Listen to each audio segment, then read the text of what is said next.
आज हम बात करने वाले हैं think less do more by Peter Hollins book के बारे में। कई बार हम किसी काम को शुरू ही नहीं कर पाते क्योंकि हमें लगता है कि हमें इसे परफेक्ट तरीके से करना चाहिए। ये सोच हमें जकड़ लेती है और हम सिर्फ सोचते रह जाते हैं लेकिन कुछ कर नहीं पाते। इसे ही इनर्शिया कहा जाता है, यानी जड़ता या ठहराव। इसका सबसे आसान इलाज ये है कि अपने स्टैंडर्ड्स को कुछ कम कर दिया जाए। सोचिए, जब आप कोई नई स्किल सीखना चाहते हैं, जैसे कि पेंटिंग या गिटार बजाना, तो अगर आप ये सोचेंगे कि पहली बार में ही आपको किसी प्रोफेशनल आर्टिस्ट जैसा बनना है, तो आप शायद कभी शुरू ही ना कर पाएं। आपको लगेगा कि आप अच्छे नहीं हैं और आप ये सोचकर खुद को रोक लेंगे कि जब तक आप परफेक्ट ना हो जाएं, तब तक इसे करने का कोई फायदा नहीं। लेकिन अगर आप अपने स्टैंडर्ड्स कम कर दें और बस एक छोटा सा डूडल बना लें या एक सिंपल धुन बजाने की कोशिश करें, तो आप शुरुआत कर लेंगे। एक बार शुरुआत हो जाए तो आगे बढ़ना आसान हो जाता है। इसी तरह जब हम किसी बड़े टास्क के बारे में सोचते हैं तो वह इतना भारी लगने लगता है कि हम उस पर काम ही नहीं कर पाते। मान लीजिए आपको एक 10 पेज की रिपोर्ट लिखनी है और आप ये सोच रहे हैं कि इसे बहुत ही परफेक्ट होना चाहिए। ये सोचते ही आपको लगेगा कि यह बहुत मुश्किल है और आप टाल मटोल प्रोक्रेस्टिनेशन करने लगेंगे। लेकिन अगर आप यह सोचें कि बस पहला पैराग्राफ ही लिखना है, चाहे वह कैसा भी हो, तो आप काम शुरू कर पाएंगे।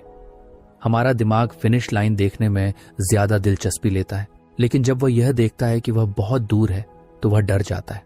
इसे दूर करने के लिए आपको बस इतना करना है कि अपने पहले कदम को आसान बना लें।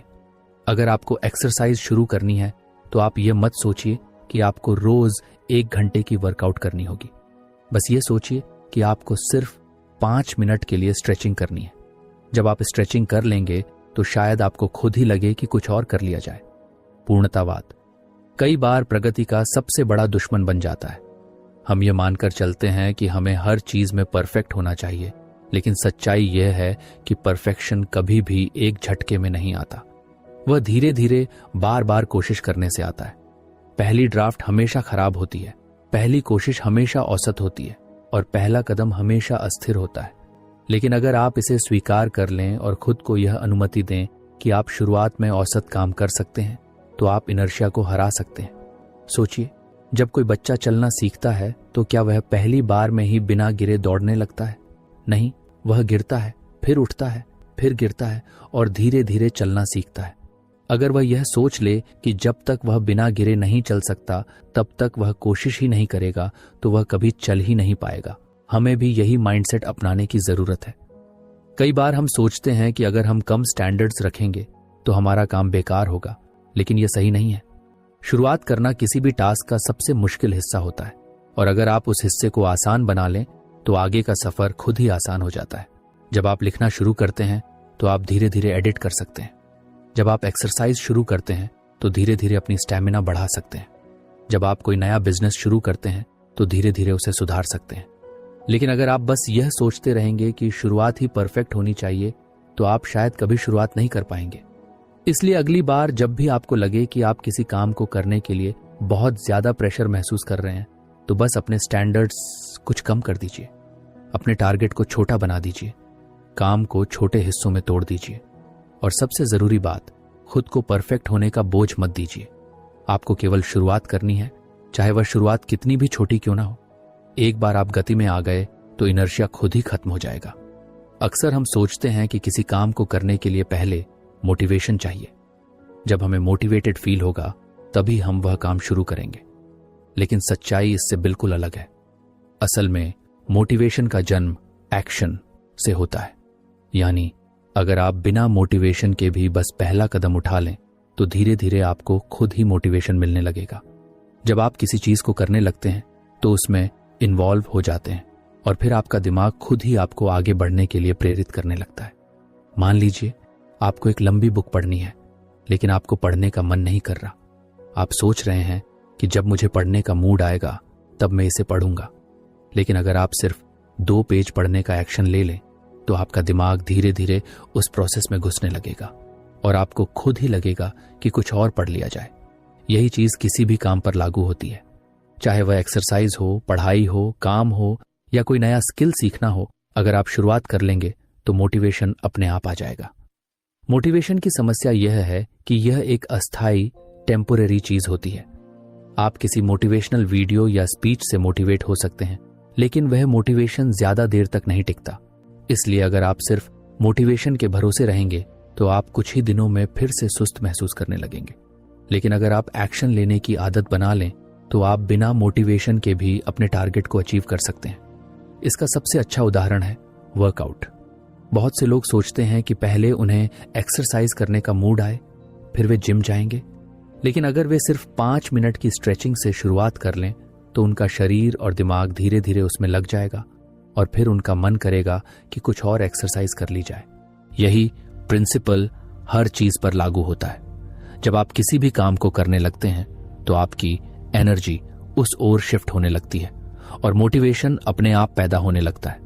सोचिए कि आपने कभी पहले किसी काम को करने में बहुत आलस महसूस किया होगा, लेकिन जब किसी कारणवश आपने उसे शुरू कर दिया तो आपको मजा आने लगा।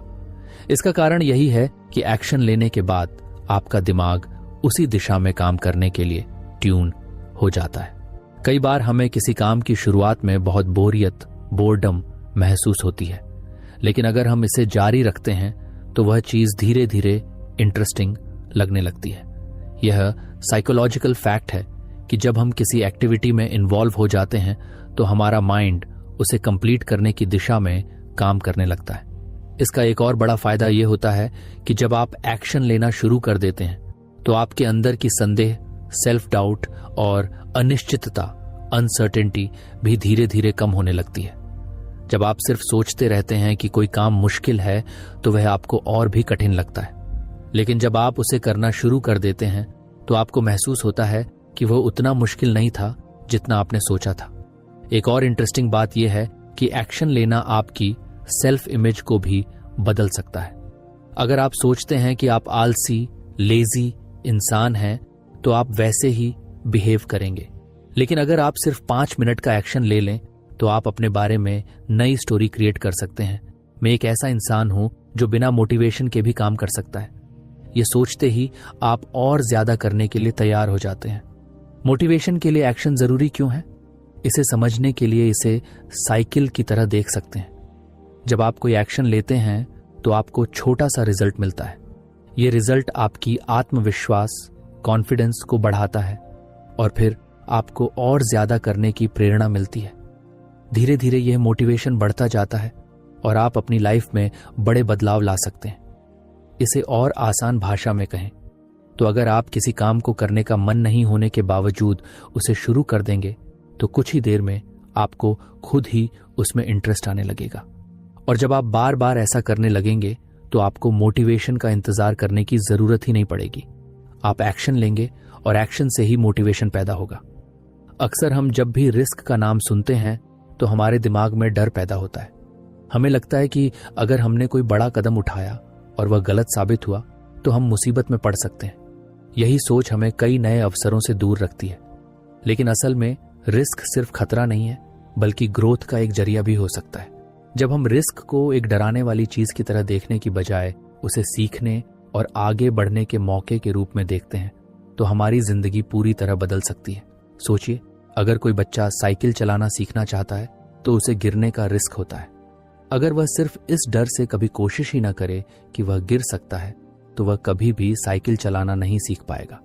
लेकिन जब वह यह रिस्क लेता है, गिरता है, उठता है और फिर से कोशिश करता है तो एक दिन वह बिना गिरे आराम से साइकिल चला सकता है। यही प्रिंसिपल हमारी पूरी लाइफ में लागू होता है। बहुत से लोग कंफर्ट जोन में रहना पसंद करते हैं क्योंकि वहां कोई रिस्क नहीं होता, लेकिन कंफर्ट जोन में रहने से हमें अपने जीवन को सीमित करना पड़ता है। जोन में रहने का सबसे बड़ा नुकसान यह है कि आप कभी ग्रो नहीं कर पाते। जब आप कोई नया स्किल सीखते हैं, कोई नया बिजनेस शुरू करते हैं या कोई नया चैलेंज लेते हैं तो उसमें रिस्क तो होता है, लेकिन उसी के साथ सीखने और आगे बढ़ने के भी बहुत बड़े मौके होते हैं। रिस्क लेने का मतलब ये नहीं है कि आप बिना सोचे समझे कोई भी बड़ा कदम उठा लें। इसका मतलब ये है कि आप कैलकुलेटेड रिस्क लें, यानी आप पहले सिचुएशन को एनालाइज करें, उसके फायदे और नुकसान को समझें और फिर एक इन्फॉर्म डिसीजन लें। जब आप इस तरह से रिस्क लेते हैं तो आपके फेलियर के चांसेस कम हो जाते हैं और सक्सेस के चांसेस बढ़ जाते हैं। रिस्क को एम्ब्रेस करने का एक और बड़ा फायदा यह है कि यह आपको मानसिक रूप से मजबूत बनाता है। जब आप बार बार छोटे छोटे जोखिम लेते हैं और उनसे सीखते हैं तो आपके अंदर किसी भी चुनौती का सामना करने की क्षमता बढ़ जाती है, का सामना करने का कॉन्फिडेंस आ जाता है। धीरे धीरे आपका दिमाग फेलियर को एक सीखने का प्रोसेस मानने लगता है, न कि कोई ऐसी चीज जिससे डरना चाहिए। अगर आप अपनी प्रोफेशनल लाइफ में देखें तो जितने भी बड़े एंटरप्रेन्योर्स या लीडर्स हैं, उन्होंने कभी ना कभी कोई बड़ा रिस्क लिया है। अगर वे रिस्क लेने से डरते तो शायद वे आज उस मुकाम तक नहीं पहुंच पाते। स्टीव जॉब्स ने रिस्क लिया और एप्पल को बनाया। एलोन मस्क ने रिस्क लिया और टेस्ला और स्पेसएक्स जैसी कंपनीज खड़ी की। हर बड़ी सफलता के पीछे कुछ ना कुछ रिस्क जरूर होता है। इसी तरह हमारी पर्सनल लाइफ में भी अगर हम हमेशा सेफ खेलने की कोशिश करेंगे तो हम कभी अपनी फुल पोटेंशियल तक नहीं पहुंच पाएंगे। अगर कोई इंसान किसी से अपने दिल की बात कहने से डरता है क्योंकि उसे रिजेक्शन का रिस्क है, तो वह कभी भी अपने फीलिंग्स को एक्सप्रेस नहीं कर पाएगा। लेकिन अगर वह रिस्क लेता है तो या तो उसे सक्सेस मिलेगी या फिर वह रिजेक्शन से कुछ नया सीख कर आगे बढ़ेगा। रिस्क लेने का मतलब यह भी नहीं है कि आप हमेशा जीतेंगे। कई बार आप फेल भी होंगे, लेकिन यही फेलियर्स आपको सिखाएंगे कि अगली बार चीजों को और बेहतर कैसे किया जाए। दुनिया में जितने भी सक्सेसफुल लोग हैं वे कई बार फेल हो चुके हैं, लेकिन उन्होंने हर फेलियर से सीखा और अगली बार और बेहतर किया। अगर आप रिस्क से डरते हैं तो सबसे पहले अपनी सोच को बदलें। इसे एक थ्रेट की तरह न देखें, बल्कि इसे एक अपॉर्चुनिटी मानें। जब भी आपको कोई नया मौका मिले तो सिर्फ यह मत सोचें कि इसमें क्या क्या गलत हो सकता है, बल्कि यह भी सोचें कि अगर यह सही हो गया तो आपको कितना फायदा होगा। यह सोचने की आदत आपको प्रोएक्टिव बनाएगी और आप अपनी लाइफ में ज्यादा अपॉर्चुनिटीज को ग्रैब कर पाएंगे।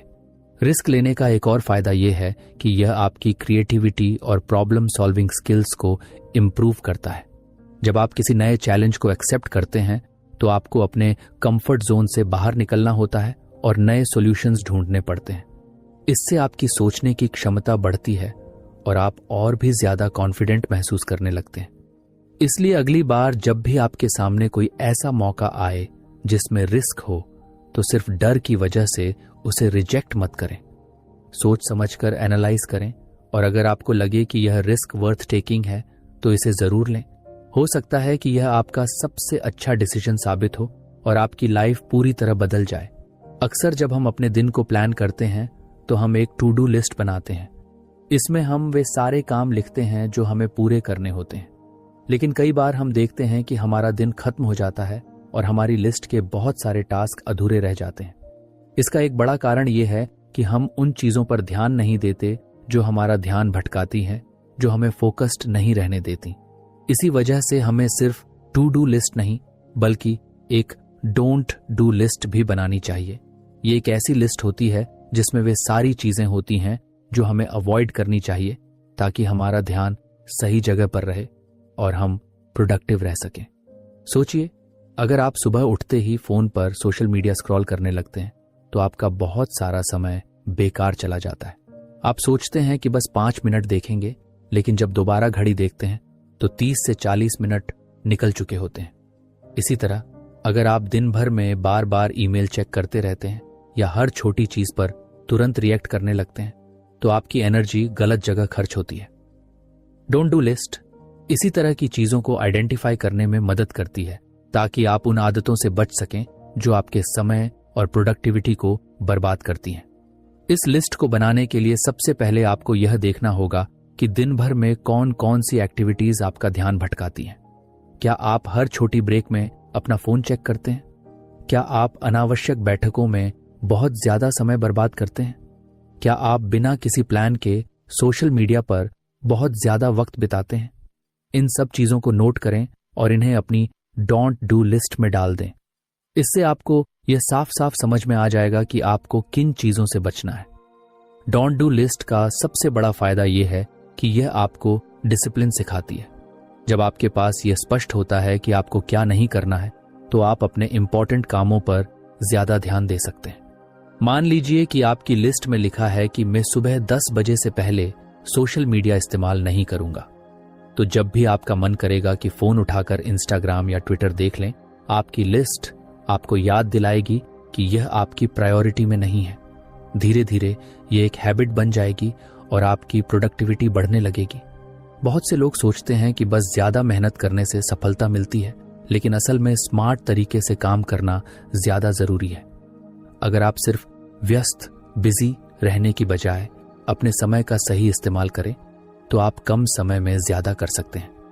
डोंट डू लिस्ट आपको यह समझने में मदद करती है कि कौन से काम सिर्फ आपका समय बर्बाद कर रहे हैं और उनसे बचकर आप अपनी एनर्जी सही दिशा में लगा सकते हैं। इसे और बेहतर बनाने के लिए आप अपनी लिस्ट को समय समय पर अपडेट कर सकते हैं। हो सकता है कि शुरू में आपको लगे कि सिर्फ सोशल मीडिया आपका ध्यान भटकाता है, लेकिन कुछ हफ्तों बाद आपको महसूस हो कि बार बार अनावश्यक मीटिंग्स भी आपका बहुत समय ले रही हैं। ऐसे में आपको अपनी डोंट डू लिस्ट में यह भी जोड़ना होगा कि मैं बेकार की मीटिंग्स में शामिल नहीं होऊंगा। इसी तरह आप अपने अनुभव के आधार पर अपनी लिस्ट को रिफाइन करते रहें। एक और महत्वपूर्ण चीज यह है कि डोंट डू लिस्ट केवल डिस्ट्रैक्शन से बचने के लिए नहीं होती, बल्कि यह आपको इमोशनल और मेंटल क्लैरिटी भी देती है। कई बार हम ऐसे डिसीजंस लेते हैं जो हमारे लिए सही नहीं होते, सिर्फ इसलिए क्योंकि हमें आदत होती है कि हम ना नहीं कह पाते। अगर आपकी लिस्ट में यह लिखा हो कि मैं ऐसे कामों के लिए हाँ नहीं कहूंगा जो मेरे गोल्स से मेल नहीं खाते, तो ये आपको अननेसेसरी कमिटमेंट्स से बचाने में मदद कर सकता है। अगर आप किसी एंटरप्रेन्योर, राइटर या किसी भी क्रिएटिव फील्ड में हैं, तो यह लिस्ट और भी ज्यादा महत्वपूर्ण हो जाती है, क्योंकि आपके लिए सबसे जरूरी चीज है डीप वर्क, यानी वह समय जब आप पूरी तरह से फोकस होकर अपना सबसे अच्छा काम कर सकें। लेकिन अगर आपका ध्यान बार बार छोटे छोटे डिस्ट्रैक्शन से भटकता रहेगा तो आप कभी भी अपनी फुल पोटेंशियल तक नहीं पहुंच पाएंगे। डोंट डू लिस्ट आपको यह क्लैरिटी देती है कि कौन से काम आपको अवॉइड करने हैं, ताकि आप अपने सबसे जरूरी टास्क पर पूरा ध्यान लगा सकें। ये लिस्ट केवल प्रोफेशनल लाइफ के लिए नहीं, बल्कि पर्सनल लाइफ में भी बहुत काम आ सकती है। मान लीजिए कि आप अपनी हेल्थ को सुधारना चाहते हैं। अगर आपकी डोंट डू लिस्ट में यह लिखा हो कि मैं रात 11 बजे के बाद जंक फूड नहीं खाऊंगा, तो ये आपको सही चॉइसेस बनाने में मदद करेगा। अगर आप अपनी मेंटल हेल्थ पर ध्यान देना चाहते हैं, तो आप लिस्ट में यह जोड़ सकते हैं कि मैं ऐसे लोगों के साथ समय नहीं बिताऊंगा जो मेरी एनर्जी ड्रेन करते हैं। अंत में यह समझना जरूरी है कि जितना जरूरी क्या करना है यह तय करना है, उतना ही जरूरी यह तय करना भी है कि क्या नहीं करना है। हम सभी के पास 24 घंटे ही होते हैं, और अगर हम सही जगह अपनी एनर्जी लगाना सीख लें तो हम अपनी लाइफ में बड़ा बदलाव ला सकते हैं। एक छोटी सी डोंट डू लिस्ट बनाना एक आसान लेकिन पावरफुल तरीका है अपने दिन को बेहतर और ज्यादा प्रोडक्टिव बनाने का। अगर आप इसे ईमानदारी से फॉलो करते हैं तो आप देखेंगे कि कैसे आपकी एफिशिएंसी, फोकस और ओवरऑल हैप्पीनेस बढ़ने लगती है। हमारी जिंदगी में हर दिन कई सारे काम होते हैं, कुछ जरूरी होते हैं तो कुछ कम जरूरी, लेकिन अक्सर ऐसा होता है कि हम उन कामों में उलझे रहते हैं जो उतने महत्वपूर्ण नहीं होते, और जो असल में हमारे लिए सबसे ज्यादा मायने रखते हैं वे काम पीछे छूट जाते हैं। इसका कारण यह है कि हम अपनी प्राथमिकताओं, प्रायोरिटीज को सही तरीके से सेट नहीं कर पाते। यहीं पर बर्नर लिस्ट की जरूरत पड़ती है। ये एक ऐसा तरीका है जिससे आप अपने सबसे महत्वपूर्ण और कम महत्वपूर्ण कामों को अलग अलग रख सकते हैं, ताकि आपकी एनर्जी और अटेंशन सही दिशा में लगे। बर्नर लिस्ट का आइडिया यह है कि आप अपने टास्क को 2 हिस्सों में बांटें, फ्रंट बर्नर और बैक बर्नर। फ्रंट बर्नर में वे चीजें आती हैं जो आपकी सबसे बड़ी प्राथमिकता है, जिन पर आपको सबसे ज्यादा ध्यान देना चाहिए। ये वे टास्क होते हैं जो आपके बड़े गोल्स को हासिल करने में मदद करते हैं। दूसरी तरफ बैक बर्नर में वे चीजें आती हैं जो जरूरी तो हैं, लेकिन फिलहाल उन पर ज्यादा ध्यान देने की जरूरत नहीं है। ये वो काम हो सकते हैं जो आप बाद में कर सकते हैं या जो उतने क्रिटिकल नहीं है। सोचिए कि आप एक शेफ हैं और किचन में कई चीजें एक साथ बना रहे हैं। एक स्टोव पर कुछ पक रहा है जिसे लगातार चलाते रहना है ताकि वह ठीक से बने, यही आपका फ्रंट बर्नर है। वहीं कुछ चीजें धीमी आंच पर रखी हुई हैं जिन्हें समय आने पर देखा जा सकता है, यही आपका बैक बर्नर है। ठीक इसी तरह जब हम अपनी लाइफ को इस तरीके से ऑर्गेनाइज करते हैं तो हम अपनी एनर्जी को सही जगह फोकस कर सकते हैं। अगर आप किसी बड़े प्रोजेक्ट पर काम कर रहे हैं तो वह आपका फ्रंट बर्नर टास्क होगा। लेकिन अगर आप साथ ही साथ कोई नई स्किल सीखना चाहते हैं या किसी नए आइडिया पर काम करना चाहते हैं तो वह बैक बर्नर पर जा सकता है। इसका मतलब ये नहीं है कि बैक बर्नर के टास्क बेकार हैं, बल्कि इसका मतलब सिर्फ इतना है कि उन्हें अभी उतनी प्रायोरिटी नहीं मिलनी चाहिए। इससे आपका ध्यान भटकता नहीं है और आप सबसे जरूरी चीजों पर फोकस कर पाते हैं। बर्नर लिस्ट को अपनाने का सबसे बड़ा फायदा यह है कि यह डिसीजन मेकिंग को आसान बना देती है। जब भी कोई नया टास्क सामने आता है तो आप तुरंत तय कर सकते हैं कि वह किस बर्नर पर जाना चाहिए। इससे आपका दिमाग क्लटर फ्री रहता है और आप जरूरी चीजों को मिस नहीं करते। इसका दूसरा फायदा यह है कि यह आपको मल्टीटास्किंग से बचाता है। अक्सर लोग एक साथ कई काम करने की कोशिश करते हैं और नतीजा यह होता है कि वे किसी भी काम को अच्छे से पूरा नहीं कर पाते। लेकिन जब आप जानते हैं कि कौन सा काम फ्रंट बर्नर पर है तो आप पूरी तरह उसी पर ध्यान लगा सकते हैं और बाकी चीजों को बाद में संभाल सकते हैं। बर्नर लिस्ट को और ज्यादा इफेक्टिव बनाने के लिए आप इसे हर हफ्ते या महीने में रिव्यू कर सकते हैं, क्योंकि प्रायोरिटीज समय के साथ बदलती हैं। जो काम आज बैक बर्नर पर है हो सकता है कि कुछ हफ्तों बाद उसे फ्रंट बर्नर पर लाने की जरूरत पड़े।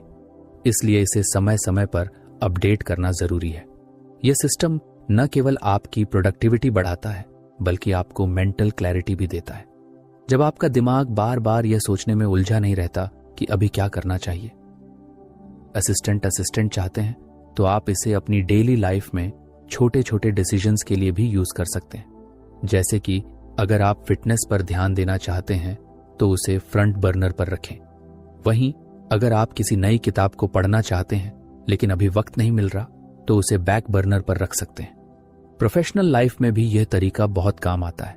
मान लीजिए आप एक एंटरप्रेन्योर हैं और आपके पास कई आइडियाज हैं, लेकिन सब पर एक साथ काम करना संभव नहीं है। तब आप बर्नर लिस्ट बनाकर यह तय कर सकते हैं कि कौन सा आइडिया सबसे जरूरी है और किसे बाद में एक्सप्लोर किया जा सकता है। बर्नर लिस्ट का असली जादू इस बात में है कि यह आपको डिसिप्लिन सिखाती है। यह आपको यह समझने में मदद करती है कि हर टास्क एक जैसा जरूरी नहीं होता और अगर आप हर चीज पर एक साथ ध्यान देंगे तो कुछ भी अच्छे से पूरा नहीं हो पाएगा। जब आप यह समझ जाते हैं कि किन चीजों को प्राथमिकता देनी है और किन्हें फिलहाल साइड में रखना है तो आपकी प्रोडक्टिविटी और सक्सेस दोनों बढ़ने लगती हैं। इसलिए अगर आप अपने दिन को बेहतर तरीके से मैनेज करना चाहते हैं और सही चीजों पर अपनी एनर्जी लगाना चाहते हैं तो बर्नर लिस्ट को अपनी लाइफ में शामिल करें। ये एक आसान लेकिन पावरफुल तरीका है जो आपको क्लैरिटी देगा और आपके सबसे जरूरी गोल्स को पूरा करने में मदद करेगा। हमारी जिंदगी में हर दिन बहुत सारे डिसीजंस लेने पड़ते हैं, कुछ छोटे कुछ बड़े। कई बार हम बहुत छोटे छोटे डिसीजंस पर भी इतना ज्यादा सोचने लगते हैं कि हमारा दिमाग थक जाता है और बड़े डिसीजंस लेने की एनर्जी ही नहीं बचती।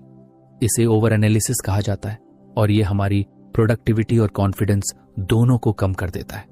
इसका सबसे अच्छा समाधान है सुपर स्ट्रक्चर डिसीजन मॉडल अपनाना।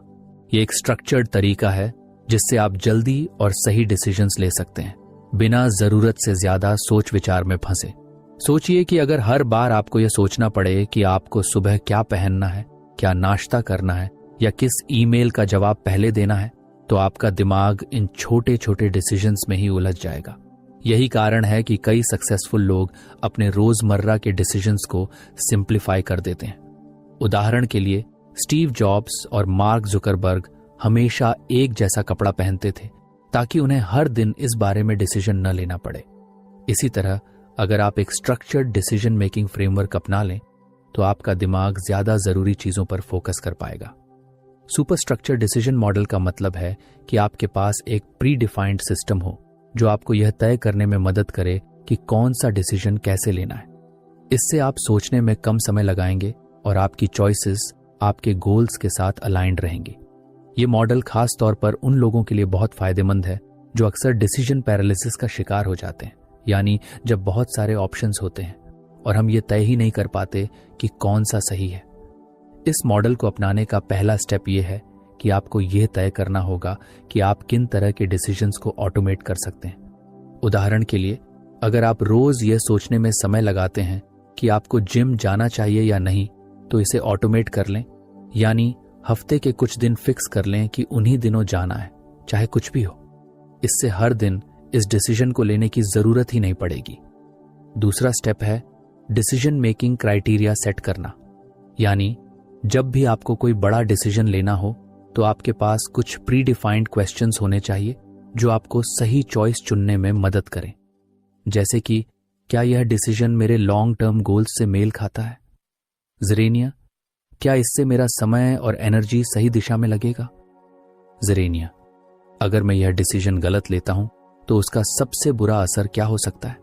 जब आपके पास ये प्री डिफाइंड फिल्टर्स होंगे तो आप बिना ज्यादा सोचे समझे सही डिसीजन ले पाएंगे। तीसरा स्टेप है पास्ट डिसीजन से सीखना। अगर आपने पहले कोई गलत डिसीजन लिया था तो उस पर एनालाइज करें कि गलती कहां हुई थी और अगली बार उस गलती को अवॉइड करने के लिए क्या किया जा सकता है। इससे आपकी डिसीजन मेकिंग एबिलिटी बेहतर होगी और आप फ्यूचर में ज्यादा कॉन्फिडेंट चॉइसेस ले पाएंगे। ये मॉडल न केवल आपकी स्पीड को बढ़ाता है बल्कि आपकी मेंटल क्लैरिटी भी बढ़ाता है। जब आप बार बार सोचने की बजाय एक स्ट्रक्चर्ड प्रोसेस के हिसाब से डिसीजंस लेने लगते हैं तो आपका दिमाग ज्यादा रिलैक्स रहता है और स्ट्रेस भी कम होता है। सुपर स्ट्रक्चर डिसीजन मॉडल आपको डिस्ट्रैक्शन से भी बचाता है।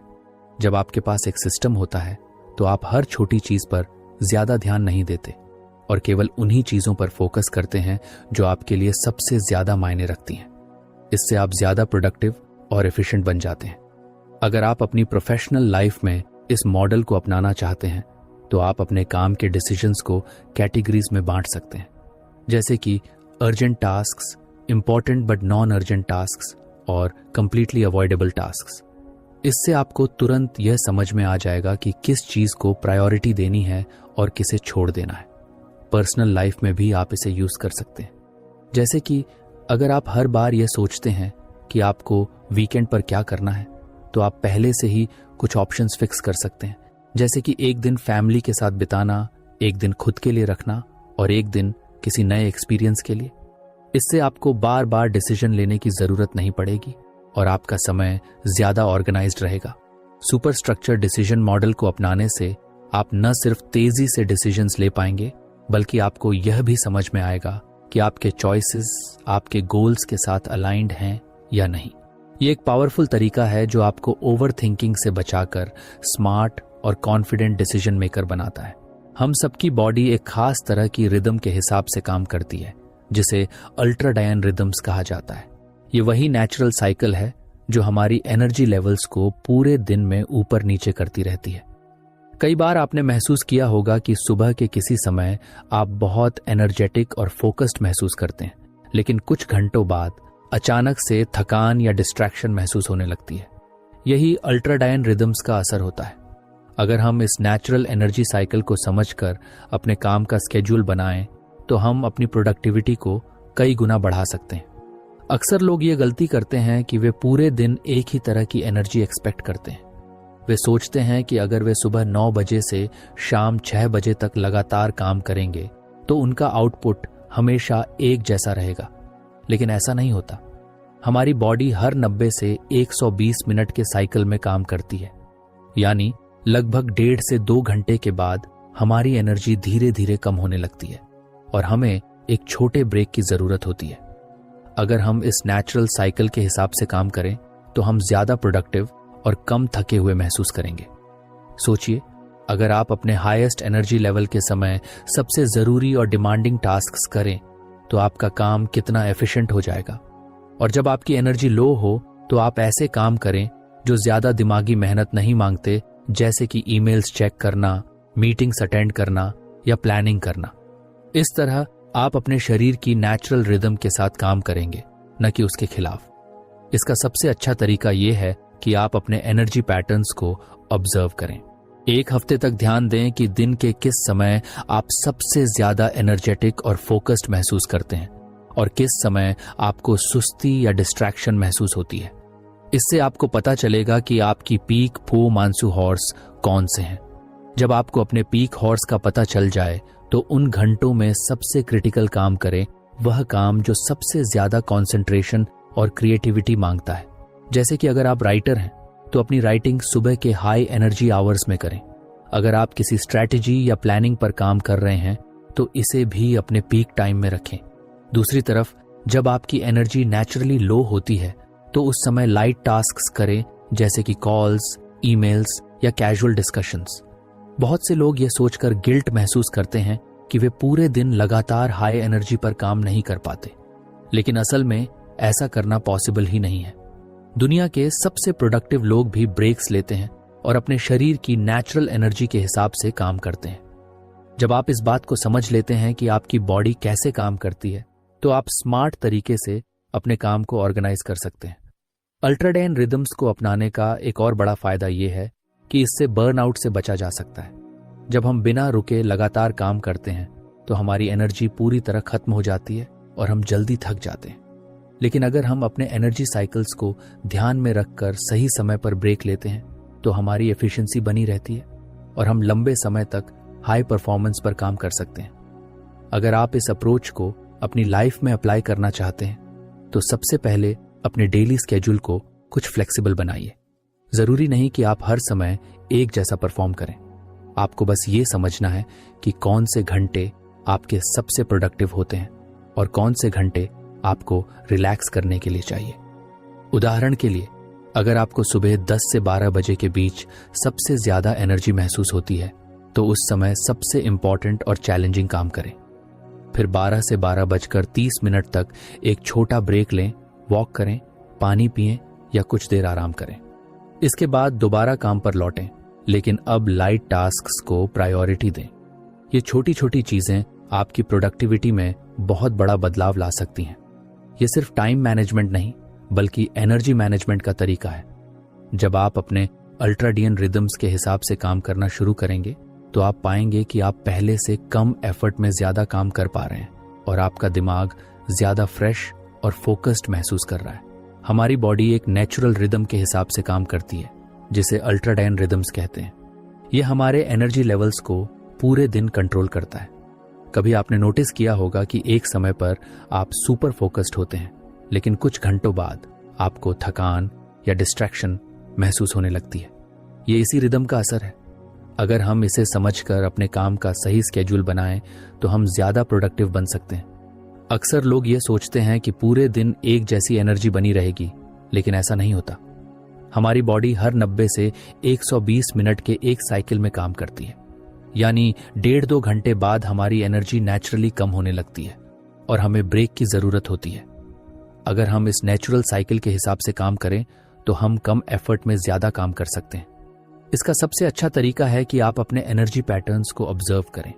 दिन के कौन से घंटे आपकी पीक परफॉर्मेंस के हैं और कब आपको थकान महसूस होती है, यह समझें। फिर अपने हाई एनर्जी टाइम में सबसे जरूरी काम करें, वह जो सबसे ज्यादा फोकस और क्रिएटिविटी मांगता है। जब एनर्जी लो हो तो ईमेल्स, मीटिंग्स, कैजुअल टास्क्स को उस समय करें। बहुत से लोग गिल्ट महसूस करते हैं कि वे पूरे दिन हाई परफॉर्मेंस पर काम नहीं कर पाते, लेकिन स्मार्ट वर्क यही है कि आप अपने बॉडी रिदम के साथ काम करें, न कि उसके खिलाफ। दुनिया के सबसे प्रोडक्टिव लोग भी ब्रेक्स लेते हैं और सही समय पर सही काम करते हैं। इसका एक बड़ा फायदा यह भी है कि आप बर्नआउट से बचते हैं। अगर आप बिना रुके लंबे समय तक काम करेंगे तो आपकी एनर्जी जल्दी खत्म हो जाएगी, लेकिन अगर आप अल्ट्राडाइन साइकिल्स को फॉलो करके सही समय पर ब्रेक लेंगे तो आप एफिशिएंट बने रहेंगे। अगर आप इस अप्रोच को अपनी लाइफ में अप्लाई करना चाहते हैं तो रिजिड टाइम टेबल छोड़ें और अपने नेचुरल रिदम्स को समझें। जब आप हाई एनर्जी मोड में हो तो चैलेंजिंग टास्क्स करें और जब एनर्जी लो हो तो लाइट टास्क्स करें। 30 मिनट के छोटे ब्रेक लेने से भी फोकस और एफिशिएंसी बनी रहती है। ये टाइम मैनेजमेंट नहीं, एनर्जी मैनेजमेंट है। जब आप अपने अल्ट्राडियन रिदम्स के हिसाब से काम करना शुरू करेंगे तो आप पाएंगे कि पहले से कम एफर्ट में ज्यादा काम हो रहा है और आपका माइंड ज्यादा फ्रेश और फोकस्ड महसूस कर रहा है। तो फ्रेंड्स, ये थी हमारी आज की बुक समरी। आपको कैसी लगी कमेंट करके जरूर बताएं और धन्यवाद आपका समरी एंड तक सुनने के लिए।